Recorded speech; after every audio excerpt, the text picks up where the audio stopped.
নমস্কার, আরজিটিআর ডায়েরিতে আপনাদের স্বাগত জানাই। বড়দের প্রণাম আর ছোটদের অনেক অনেক ভালোবাসা জানিয়ে শুরু করছি আমার এই ভিডিওটা। তো আপনারা পাশে থাকুন আর প্রথম থেকে শেষ পর্যন্ত দেখতে থাকুন, আশা করি ভালো লাগবে। তো আমার অনেকেই আছো, আমার চ্যানেলে খুব বেশি ভিউজ নেই, তবে যে কজন আছো আমার দিদি বোন, তো কেউ কেউ আমাকে প্রশ্ন করেছো যে দিদি ভাই তোমরা নিরামিষ কেন খাচ্ছ।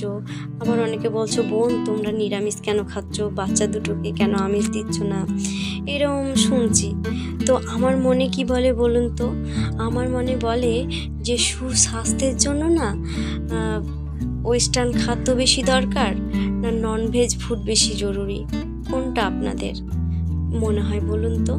আমার মনে হয় নিরামিষ খাবারই বেশি প্রয়োজন, ভেজ খাবারই বেশি প্রয়োজন, তাই না?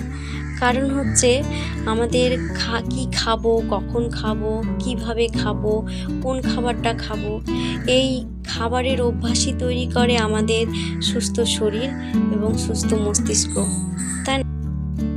আবার দেখুন, এই খাদ্য অভ্যাসগুলোই আমাদের সুস্থ মনের দ্বারা, সুস্থ চিন্তা ভাবনার দ্বারা আমাদের সুসম্পর্কগুলো বজায় থাকে, সামাজিক পারিবারিক সুমধুর বাক্যে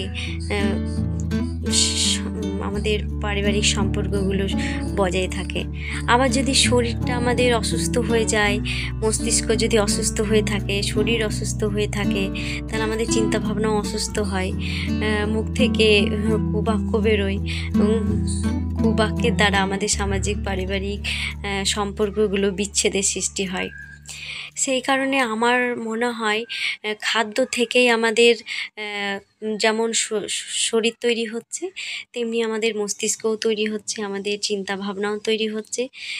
সেই কারণে আমাদের খাবারটাকে খুব গুরুত্ব দেওয়া দরকার। খাবারই পারে আমাদের সুস্থ মন, সুস্থ চিন্তা ভাবনা এনে দিতে, আবার খাবারই পারে আমাদেরকে অসুস্থ মন, অসুস্থ চিন্তা ভাবনা এনে দিতে।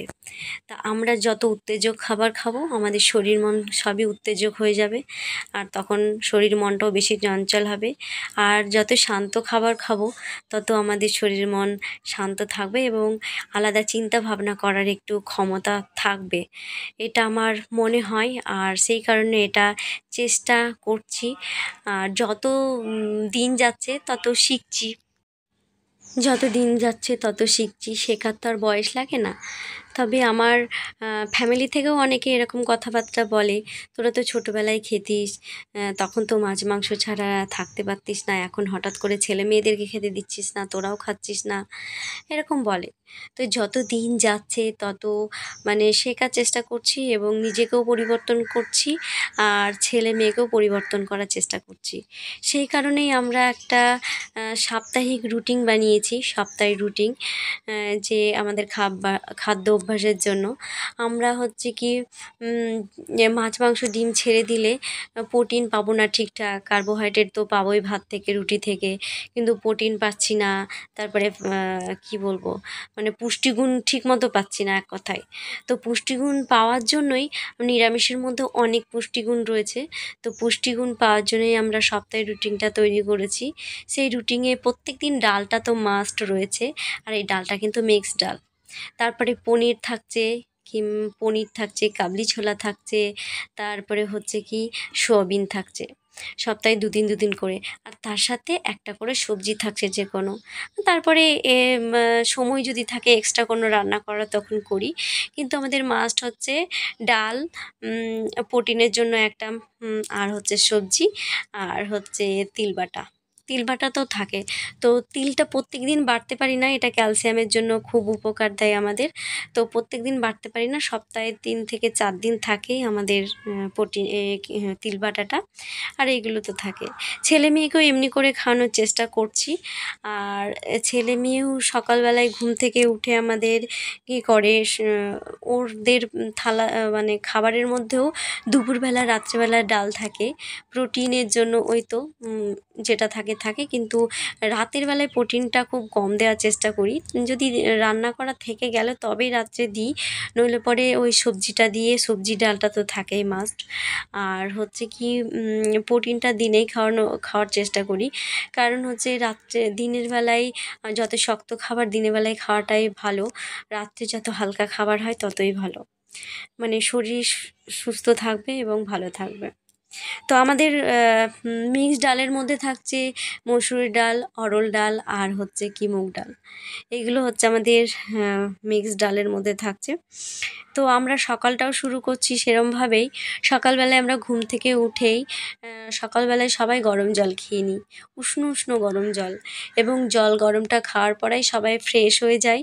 ফ্রেশ হয়ে যাওয়ার পরেই প্রত্যেকের জন্য থাকছে টক দই, থাকছে না, থাকে, প্রত্যেকের জন্যই টক দই থাকে। এবং টক দইটা খাওয়া হয় ধরুন মধু কিংবা আখের গুড় দিয়ে, এবং টক দইটা বাচ্চাদেরকে 150 ml করে দেওয়া হয়, 150 গ্রাম করে, আর বড়দের জন্য আমাদের জন্য 200 মতো থাকে। তো এই দইটা খাওয়ার পর বেশ অনেকক্ষণ পেটটা ভরা থাকে, প্রায় 2 ঘন্টা মতো পেট ভরা থাকে, এবং 2 ঘন্টা বাচ্চাদেরকেও কিছু খেতে দিই না। আর তারপরে আমার কর্তামশাই কিন্তু খেয়ে দিয়ে একটু ভাত খেয়ে নিয়ে ও কাজে বেরিয়ে যায়। আর 2 ঘন্টা পরেই প্রায় আমরা, মানে আমি, আমার ছেলে মেয়ে একটু ড্রাই ফ্রুট খাই। তো ড্রাই ফ্রুটগুলোর মধ্যে থাকছে কি কাজু বাদাম, কিশমিশ, প্রেম খেজুর, তারপরে আলমন্ড বাদাম, চিনে বাদাম, ছোলা, এই সবগুলো থাকছে। এগুলো প্রায় 60 থেকে 70 গ্রাম করে থাকে, 60-70 গ্রাম করে থাকে আমাদের পার হেড। তো এগুলো খেয়ে নিই। এটা খেতেও বেশ যেমন সময় লাগে, তেমনি এটা হজম করতেও অনেকটা সময় লাগে। তারপরে তো দুপুরবেলায় ভাত, আর তার সাথে থাকছে ওই যে ড্রাই ফ্রুটের সাথে থাকে কলা কিংবা কোনো একটা ফল, যাই হোক কলাটাই বেশি রাখি, কারণ হচ্ছে কলাটা কে কেমন খাবে ওটা কলার ওপর ডিপেন্ড করবে। কলাটা কেমন, বড় যদি হয় তাহলে একটাই যথেষ্ট, মানে ওটা কার কেমন খিদে থাকে সেই খিদের ওপর কলাটা খাওয়া হয়। আর তারপরে দুপুরবেলায় তো ভাত থাকে আমাদের, আর এই দুপুরবেলায় আমার কর্তামশাই টিফিনে কিন্তু ড্রাই ফ্রুটটা খায়, আর আমরা দুপুরবেলায় এটা খাই, ভাত খাই। তারপরে আমাদের বিকেলবেলায় হচ্ছে আমাদের জন্য কোনো একটা ফল থাকে। আর সন্ধ্যাবেলায় কোনো খাবার খাই না আমরা, একদম 7:30, 8টা, 9টা, কি 8:30, 9টার মধ্যে আমরা রাত্রের খাবারটা খাওয়ার চেষ্টা করি। রাত্রেও আমাদের রুটি থাকে কিংবা ভাত থাকে, যেটাই থাকে, যেটাই খাই, তার সাথে সবজি ডাল, এটা মাস্ট। আর প্রোটিন যেগুলো থাকছে পনির কিংবা কাবলি ছোলা কিংবা সোয়াবিন, এগুলো যেগুলো থাকে এগুলো অ্যাভয়েড করার চেষ্টা করি, কিন্তু দিনে রান্না করে যদি থেকে যায় তখন আমরা সবাই মিলে একটু ভাগাভাগি করে খেয়ে নিই অল্প অল্প করে, কারণ রাত্রে হালকা পাতলা খাওয়াটাই বেশি বেটার, মানে স্বাস্থ্যের জন্য ভালো, সেই কারণে। আরেকটা কথা হচ্ছে সবথেকে গুরুত্বপূর্ণ বিষয় হচ্ছে জল খাওয়াটা খুব গুরুত্বপূর্ণ, কারণ হচ্ছে কি খাবার খাওয়ার 1 ঘন্টা কিংবা 40 মিনিট আগে জল খাওয়া, আর খাবার পরেও 1 ঘন্টা কিংবা 40 মিনিট পরে জল খাওয়া, এটা আমরা নিয়ম মানে মেনে চলার চেষ্টা করছি। আর খুব যদি জল পিপাসা পাই তবে হচ্ছে কি ওই গলা ভেজানোর মতো একটু জল খেয়ে নিই, তাতে কি হয় হজমের প্রবলেমটা কম হয়। তো আমাদেরও যখন খাবারটা চেঞ্জ করছিলাম তখন একটু প্রবলেম হচ্ছিল, তবে আস্তে আস্তে এটা আমাদের অভ্যাসে পরিণত হয়ে যাচ্ছে, এবং দেখছি না আমাদের মানে 4 জনের মধ্যে কারো কোনো সমস্যা তৈরি হচ্ছে। প্রথম একটু প্রবলেম হচ্ছিল, কারণ আমিষ থেকে নিরামিষ হওয়াতে একটু প্রবলেম হয়, কারণ দীর্ঘদিন, মানে আমরা তো ছোটো থেকে খেয়ে এসেছি এত বয়স পর্যন্ত, একটু প্রবলেম হচ্ছিল। এখন আর কোনো প্রবলেম হচ্ছে না, আর ছেলে মেয়েও আমার বুঝে গেছে। তো এই হচ্ছে আমার ব্যাপার। তো আমি এইভাবেই নিজেকে পরিবর্তন করছি। তো আমার এই ভিডিওটা কেমন লাগলো আপনারা কমেন্ট বক্সে অবশ্যই জানাবেন। তবে এই খাবারগুলোর বিস্তারিত যদি তোমরা কেউ জানতে চাও তাহলে আমার কমেন্ট বক্সে অবশ্যই জানাবে, আমি সেকেন্ড একটা ভিডিও তৈরি করব। আর তোমরা কার কেমন তোমাদের খাদ্যাভ্যাস সেটা আমাকেও জানাবে। আমিও জানতে চাই।